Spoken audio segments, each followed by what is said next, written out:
श्री अयोध्या जी में परम पूज्य संत श्री गोपालाचार्य जी महाराज थे, अयोध्यानाथ मंदिर वाले स्वामी जी, आपने दर्शन किया होगा। अद्भुत भगवत अनुभव प्राप्त महापुरुष थे। हमारे ऊपर उनका बहुत स्नेह था, बड़ी कृपा थी। पूज्य संत श्री गोपालाचार्य जी, उनकी जन्मदात्री जो माताजी थी, उनका भगवान कनक बिहारी श्री रघुनाथ जी के प्रति वात्सल्य भाव था। ऐसा सिद्ध वात्सल्य भाव था कि स्वप्न नहीं, ध्यान नहीं, प्रत्यक्ष अवस्था में 9 वर्ष तक कनक बिहारी जी ने उनका स्तनपान किया। कितने वर्ष तक? 9 साल तक ठाकुर जी ने दूध पिया था उनकी माता का। उन माता जी का भी हमने दर्शन किया। एक दिन राम जी बोले माता जी से कि हमारा विवाह करा दो।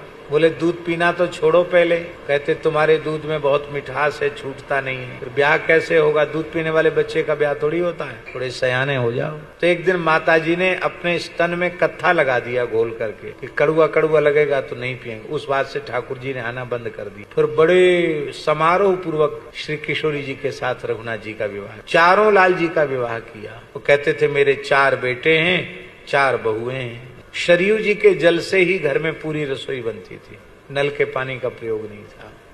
तो अयोध्या के एक रसिक परंपरा के एक संत थे, सिद्ध संत थे वो भी। उनके यहाँ माता जी चली गई दर्शन करने के लिए। तो वो अपने भाव के सिद्ध आचार्य थे। उन महापुरुष ने कहा कि पुरुष तो एकमात्र रघुनाथ जी हैं, बाकी सब जीव प्रकृति है, इसलिए सब जीवों के कांत तो श्री रघुनाथ जी ही है। इसलिए इसी भाव से भजना, ये अंतिम साधना का चरम फल यही है, इसी भाव से इनको भजना। इतना सुनते ही पूज्य गोपालाचार्य जी की माताजी भावाविष्ट हो गई और उन्होंने कहा महाराज ज्यादा प्रवचन मत करो। जो 9 वर्ष हमारी गोदी में लेटकर दूध पिए हैं उनको पति बनाने की सलाह दे रहे हो, उनमें कांत भाव करने की सलाह दे रहे हो। वे महापुरुष अपने आसन से उठे और माता जी के चरणों में अपना मस्तक रख दिया। इसको कहते हैं सिद्ध भाव। अद्भुत थी।